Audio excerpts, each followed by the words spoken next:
어둠 속의 공포. 버른저르.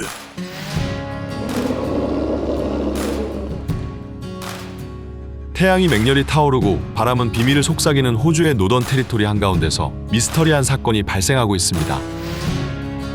1950년대 호주의 노던 테리토리 근처에 있는 작은 마을에서 거대한 괴생명체가 자신들의 가축을 잡아먹고 있다는 목장주들의 신고가 빗발쳤습니다. 피해를 입은 목장주들의 말에 의하면 그 괴생명체의 발자국 패턴은 이족 보행을 하는 거대한 생명체처럼 보인다고 하였죠.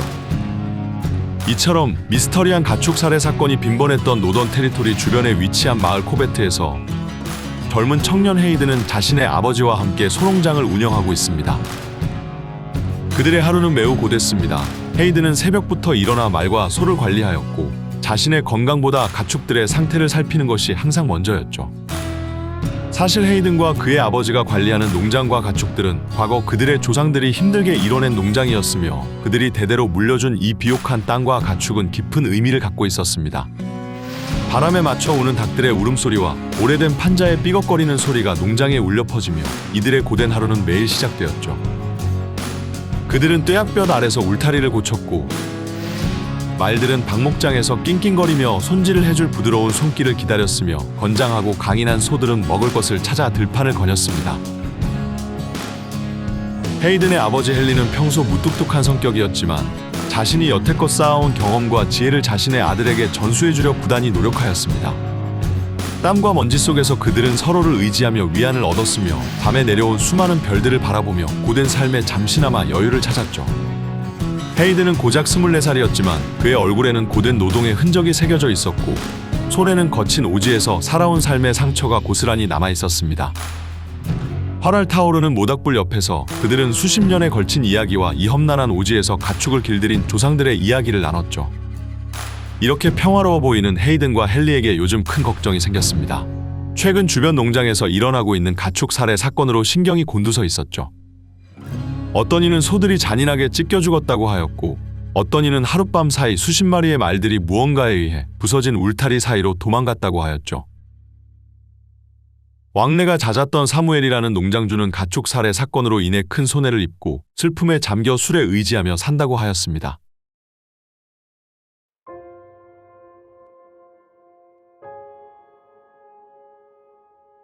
가축 살해 사건으로 인해 헤이든과 그의 아버지 헨리는 가축과 농장을 지키기 위해 밤마다 교대로 경계를 섰습니다. 뜨겁던 대지가 차갑게 식어버린 새벽, 총알이 장전된 소총을 들고 농장을 바라보는 그들의 눈빛은 매섭게 그지없었죠. 약 새벽 4시쯤 밤이 깊어가고 있었고 유독 일이 많았던 탓인지 헤이든은 쏟아져 오는 졸음을 참으며 가축들을 지키고 있었습니다. 그 순간 갑자기 말들의 숨소리가 거칠어지고 들판을 배회하던 소들이 큰 울음소리를 냈습니다. 피곤함에 잠시 잠들어버린 헤이든은 몇 분이 지나 가축들의 울음소리를 듣고 화들짝 놀랐겠습니다. 공기를 찢는 가축들의 고통스러운 소리에 총을 들고 울타리를 넘어 뛰어가는 헤이든. 이내 끔찍한 광경을 목격한 헤이든의 등에는 소름이 돋았으며 차가운 땀이 흘렀습니다. 온몸이 찢긴 여러 마리의 소들의 피가 헤이든의 발에 닿았으며 그들을 지켜주고 있던 울타리는 박살나 있었습니다. 농장의 생명줄과도 같은 가축들이 사체가 되어 들판 곳곳에 널브러져 있었습니다. 찢겨진 살점과 흩어진 뼈가 뒤섞인 끔찍한 장면은 마치 악몽과도 같았죠. 헤이든은 잠시 공포에 휩싸여 그저 그 광경을 바라볼 뿐이었지만 이내 분노가 그의 마음속에 불을 지폈습니다. 헤이든은 장전된 소총을 꽉 잡으며 주변을 조사해 보았습니다. 땅은 어지럽혀져 있었고 핏자국과 소들의 사체는 그 괴생명체의 거대한 크기를 가늠해 주었습니다. 해당 흔적들을 추적하던 헤이든은 이 사건의 범인이 들깨나 딩고의 소행일 수 없다는 것을 알았습니다. 죽은 소들의 몸에는 매우 날카로운 발톱 자국과 거대한 이빨 자국이 나 있었으며 튼튼한 울타리 또한 마치 자동차로 부순 듯 박살나 있었기 때문이죠. 심각함을 감지한 헤이든은 서둘러 아버지에게 향했습니다.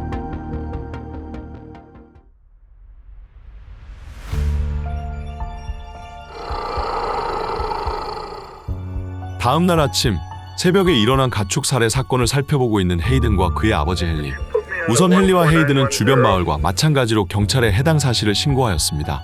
하지만 빗발치는 신고 전화로 업무가 마비된 경찰들은 헨리의 농장에 일어난 사건을 면밀히 들여볼 시간이 없었습니다. 몇 주만 기다려달라는 경찰의 말을 뒤로하고 결국 헨리와 헤이드는 자신들이 직접 그 괴생명체의 정체를 찾기로 마음을 먹었죠. 그들은 잔인하게 찢겨진 소들의 사체들 사이로 엄청난 힘과 그 크기를 가늠할 수 있는 괴생명체의 발자국을 발견했습니다. 죽은 소들의 몸에선 매우 날카로운 칼로 베인 듯한 상처들이 있었으며 큰 입으로 찢어먹은 흔적들이 여기저기서 발견되었죠. 계속된 수색 작업으로 어느새 날이 저물어 깊은 어둠이 찾아오고 있었습니다. 그때 헨리는 부서진 울타리 사이로 마른 핏자국이 이어지는 것을 발견하였습니다. 충격이었습니다. 거대한 소 한 마리를 마치 질질 끌고 간 듯한 흔적들이 있었기 때문이죠. 이내 아들을 집으로 보내고 헨리는 소총과 함께 가축들을 바라보며 경계를 서고 있었습니다. 잠시 생각에 잠긴 헨리는 어릴 적 할아버지가 말씀하신 원주민들의 이야기가 갑자기 떠올랐습니다. 호주 원주민들의 전설에 따르면 노던 테리토리에 아주 옛날부터 살아온 걸어다니는 도마뱀이 있다고 합니다. 그 괴물의 이름은 버룬조르라고 불렸으며 그 크기가 너무 거대해 버룬조르가 자신들의 가축들을 잡아먹을 때마다 아무런 반항도 하지 못하였다고 합니다. 당시 헨리는 자신의 할아버지가 가축들을 소중히 돌보라는 의미로 이런 말을 하였다고 생각했습니다. 하지만 지금 헨리에게 할아버지가 전해준 호주 원주민들의 전설은 끔찍한 현실로 다가오고 있었죠. 이윽고 몰려오는 잠을 피하기 위해 헨리는 말과 소들이 있는 울타리로 향합니다. 그는 가축들을 보호하고 있는 울타리 주변을 한 바퀴 걸으며 어둠 속을 경계하였습니다. 그때 저 멀리에서 가축들의 울음소리가 바람을 타고 헨리의 귀에 들려왔습니다. 헨리는 가축 살해 사건의 범인을 찾았다라는 생각과 함께 마른 침을 삼키며 서둘러 그곳으로 향하였죠. 이내 부서진 울타리를 발견한 헨리는 소총을 겨눴으며 얼마 안가 가축들이 울부짖는 끔찍한 소리가 다시 들려왔습니다.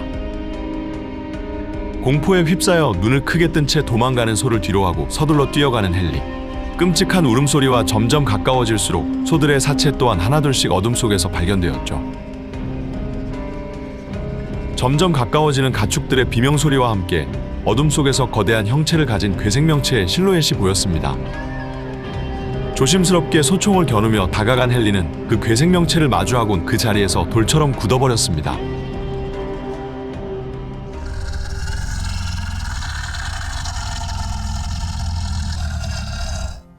달빛이 날카로운 발톱과 흉측한 괴물의 얼굴을 비추고 있었습니다. 그 괴물의 눈은 굶주림으로 빛나고 있었으며 소를 허겁지겁 뜯어발기며 먹고 있었죠.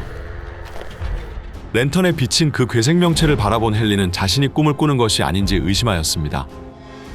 이내 과거 자신의 할아버지가 들려주었던 버룬조르 이야기가 사실임을 깨달았죠. 그리곤 새벽이 지나 점점 태양이 떠오르고 있었습니다.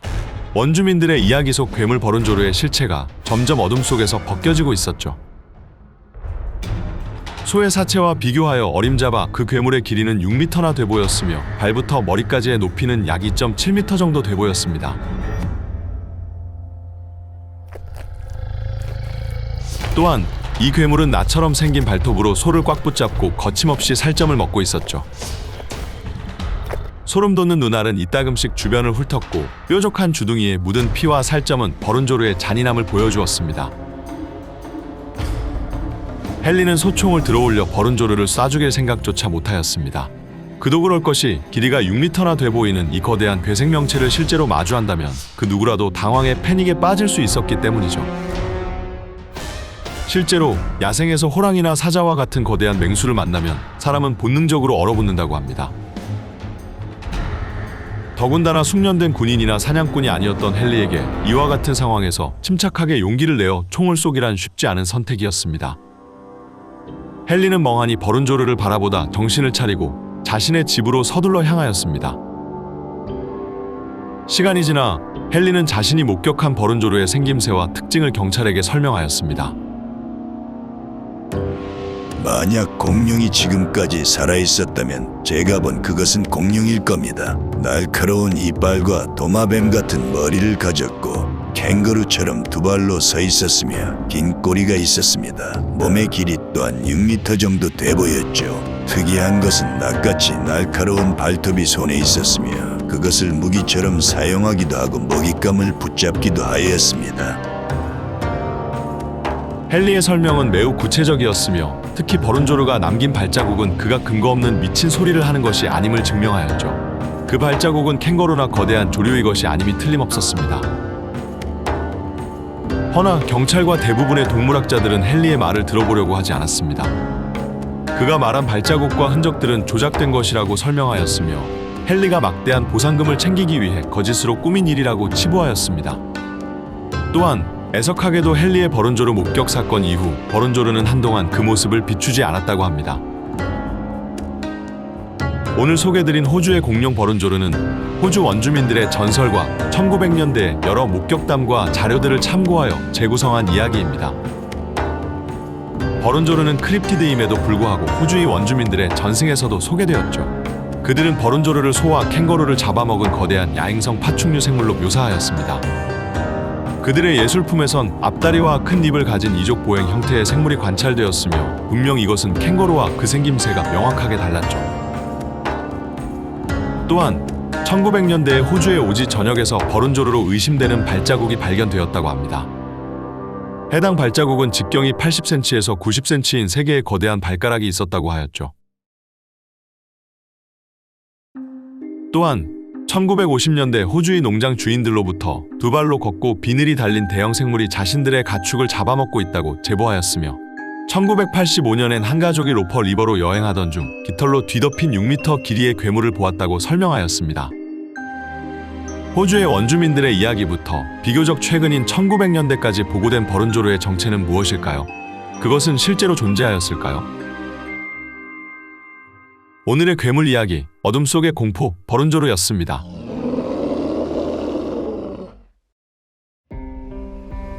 살아있는 공포. 패트리치 크릭의 괴수. 이 이야기는 1903년 캐나다 유콘의 장엄한 대자연 속에 자리 잡은 패트리치 크릭의 얼어붙은 땅에서 시작됩니다. 여느 때와 다름없는 겨울 아침.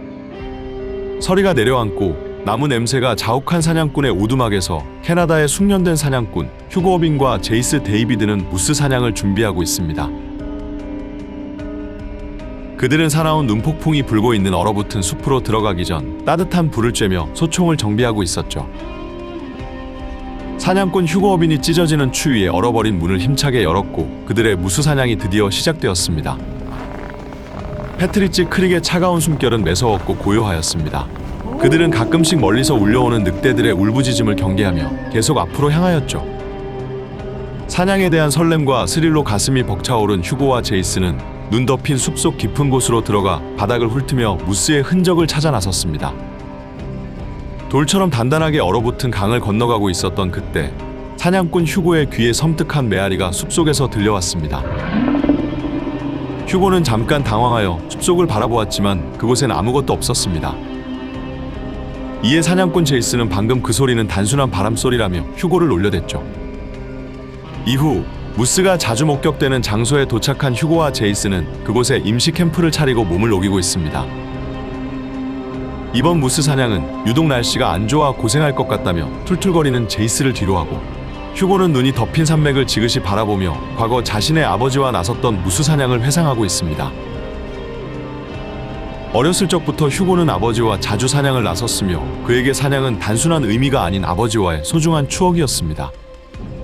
해마다 휴고가 무스 사냥을 나선 것도 6년 전 돌아가신 아버지와의 추억을 곱씹기 위해서였죠.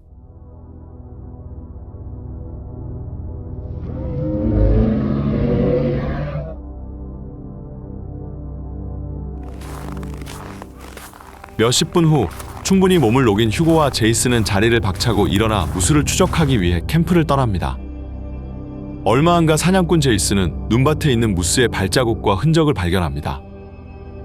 제이스는 장난기 많은 성격과는 다르게 노련한 추적가이며 경험이 매우 풍부한 사냥꾼이었죠. 이내 제이스는 독수리처럼 날카로운 눈으로 사냥감의 흔적을 보고 무스의 경로를 읽고 있었습니다. 패트리치 크릭의 눈 덮인 숲은 바스락거리는 나뭇가지 소리와 간간이 들리는 새소리로 가득했지만 사냥꾼 제이스와 휴고는 무스가 남긴 아주 작은 단서 하나에도 예민하게 반응했습니다. 이내 제이스는 무스가 남긴 발자국을 따라가며 무스가 근처 나무에 연한 나뭇가지에서 풀을 뜯기 위해 잠시 멈춘 흔적을 발견하였습니다. 무스의 습성에 대한 그의 지식은 누구에게도 뒤지지 않았죠. 곧이어 거대한 무스가 하룻밤을 보낸 흔적 등 무스의 존재를 나타내는 여러 가지 흔적들이 발견되었습니다. 계속해서 추적을 하던 휴고와 제이스는 마침내 풀을 뜯고 있는 무스를 발견하였습니다. 휴고와 제이스는 언제 보아도 아름답고 경이로운 무스의 위풍당당한 모습에 넋을 잃고 잠시 바라보고 있었습니다. 그들이 발견한 이 거대한 무스의 뿔은 왕관처럼 하늘을 향해 뻗어 있었고 그 모습은 마치 숲을 지배하는 왕에게 주어진 왕관 같았으며 크기 또한 장엄하고 거대하였습니다. 이후 휴고는 제이스에게 손을 들어 조용히 신호를 보내며 차갑게 얼어붙은 소총을 들어올렸습니다. 그들은 무스를 향해 총을 겨눴으며 숲의 고귀한 왕처럼 포즈를 취하고 있는 거대한 생명체를 조준하였죠. 곧이어 휴고와 제이스는 방아쇠에 손을 걸어 총을 쏘려고 하였습니다. 하지만 갑자기 등골이 오싹해지는 소리가 들렸고 그 소리는 마치 시간을 초월하여 울려 퍼지는 듯한 낯선 포효 소리였습니다. 갑작스러운 포효 소리와 동시에 거센 돌풍이 숲을 휘감싸며 눈이 쌓인 나뭇가지가 흔들렸습니다. 이 소리에 놀란 무스는 고개를 돌려 사냥꾼들을 바라보았고 이내 도망가려고 하였습니다. 그런데 그때 눈 덮인 숲속에서 갑자기 튀어나온 괴생명체가 무스를 거대한 아가리로 낚아채고 나무와 숲풀 속으로 사라졌습니다. 순식간에 말도 안 되는 광경을 목격하고 어안이 벙벙해진 휴고와 제이스. 이후 제이스와 휴고는 침착하게 소총을 겨누며 그 괴생명체가 무스를 낚아채고 사라진 숲속으로 향합니다.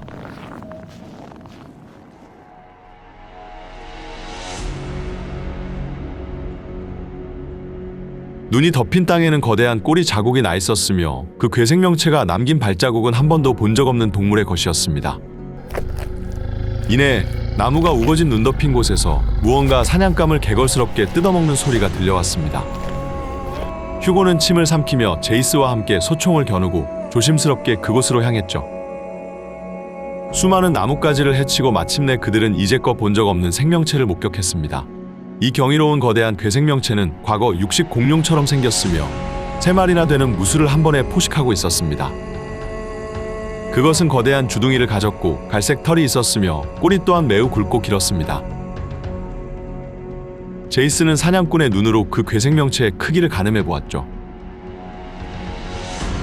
충격적이었습니다. 그 괴생명체는 코에서 꼬리까지의 길이는 15m 정도 돼 보였으며 땅에서 머리까지 높이는 6m나 돼 보였습니다. 몸은 짙은 갈색이 섞인 검은색이고 특이하게도 전신에는 멧돼지 갈기 같은 억센 털들로 뒤덮여 있었죠. 그 괴생명체의 어마무시한 크기는 거대한 무스마저 작은 강아지처럼 보일 정도였습니다. 마치 젤리를 먹듯 덥석덥석 무스를 찢으며 먹고 있는 그 괴생명체를 보고 휴고와 제이스는 두려움에 떨었습니다. 어찌나 거대하던지 그 위협적인 모습은 그들이 차마 총을 겨눠 쏴버릴 생각도 하지 못하게 만들었죠. 10여 분 동안이나 그 괴생명체를 목도한 제이스와 휴고는 이내 압도적인 공포감이 몰려와 그 자리를 피하기로 합니다. 그 괴생명체는 이따금씩 무스를 뜯어먹다가 제이스와 휴고의 냄새를 맡은 듯 머리를 치켜올려 두리번 거렸기 때문이죠. 시간이 지나 그들은 패트리치 크릭에서 벗어나 시내로 돌아왔습니다. 그리고는 곧장 평소 알고 지내던 신문사 기자에게 향하였죠. 제이스와 휴고는 자신이 본 그 괴생명체에 대해 자세하게 알려주었습니다. 이후 패트리치 크릭에서 목격된 그 괴생물체에 대한 이야기가 마을 전체에 퍼졌습니다. 수많은 인터뷰를 통해 패트리치 크릭의 괴생명체는 사냥꾼들과 여러 동물학자들에게 많은 인기와 궁금증을 낳았죠. 이에 괴생명체를 목격하였다는 장소에는 수많은 탐사대가 파견되었습니다. 패트리치 크릭의 괴생명체를 찾기 위해 탐사를 떠난 대원들 중 일부는 거대한 꼬리로 추정되는 흔적과 큰 발자국을 발견하였다고 전했습니다. 그 괴물의 발자국의 길이는 150cm에 발톱의 길이만 해도 30cm나 돼 보였고 꼬리로 추정되는 흔적은 너비가 16인치에서 20인치 정도 돼 보였다고 설명하였죠. 오늘 이야기한 파트리지 크릭의 괴물 이야기는 사냥꾼 제임스 루이스 버틀러와 톰 리모어의 목격담을 통해 제작되었습니다. 그들은 근처에서 무수를 사냥하고 있었는데 그곳에서 꼬리 자국처럼 보이는 거대한 흔적을 발견하였다고 합니다. 그 후 두 사냥꾼은 조지 듀프이와 피에르 라바그넉스 그리고 5명의 원주민과 함께 그 괴물을 찾아 나섰다고 합니다. 처음 수색을 시작했을 때는 그 괴물을 찾아내지 못했지만 수색 끝에 그들의 캠프 근처에서 그 괴물을 발견하였다고 합니다. 그리고 이들은 10분간 굉장히 가까운 거리에서 패트리치 크릭의 괴생명체를 관찰할 수 있었다 하였죠. 자신들이 목격한 그 괴생명체는 마치 육식 공룡처럼 두 발로 걸어 다녔고 패트리치 크릭의 추운 날씨에 진화한 듯 멧돼지 같은 털도 있었으며 단검같이 날카로운 이빨과 거대한 꼬리가 특징이었다고 합니다. 그들이 패트리치 크릭에서 목격한 그 괴물의 정체는 무엇이었을까요? 오늘의 괴물 이야기, 패트리치의 크릭의 괴수였습니다.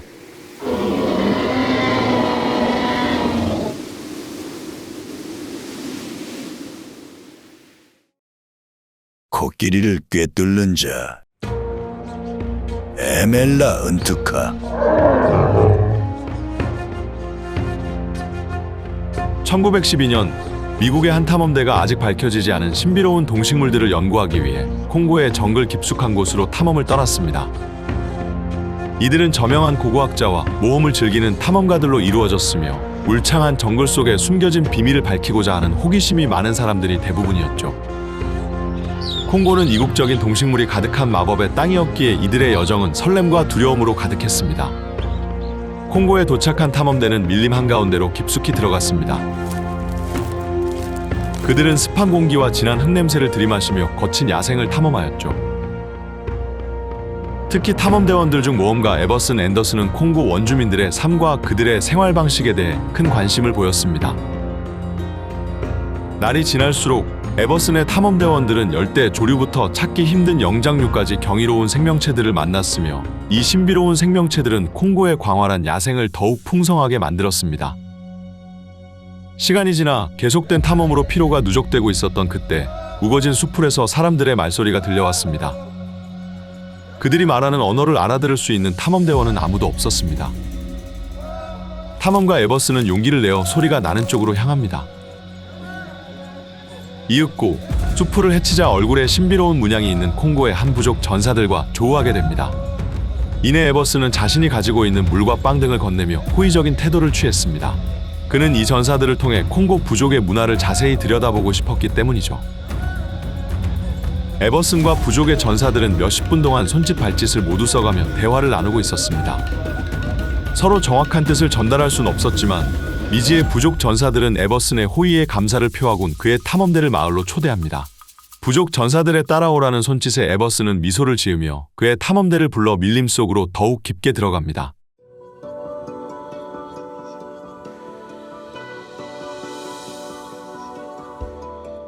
따뜻한 환대를 받으며 부족의 마을로 도착한 에버슨과 그의 탐험대원들은 잠깐의 휴식을 취했습니다.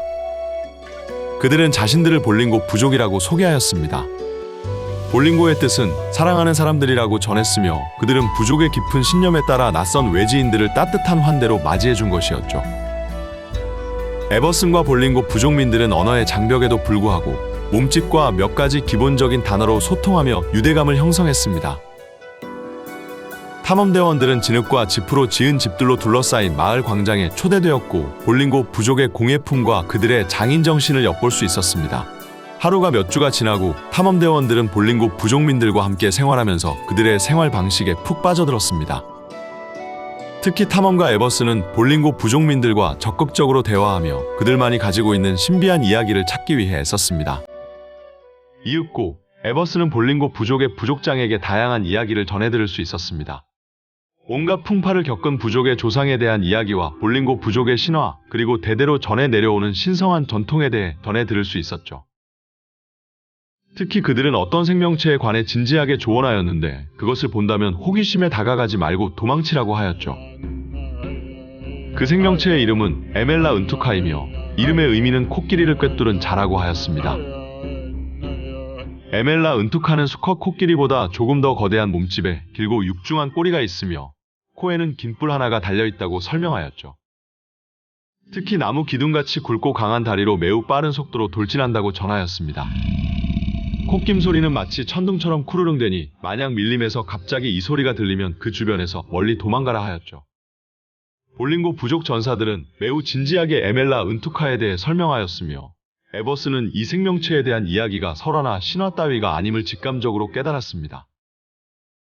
시간이 지나 에버슨과 그의 탐험대원들은 볼링고 부족과 작별 인사를 건네고 다시 깊숙한 밀림 속으로 떠났습니다.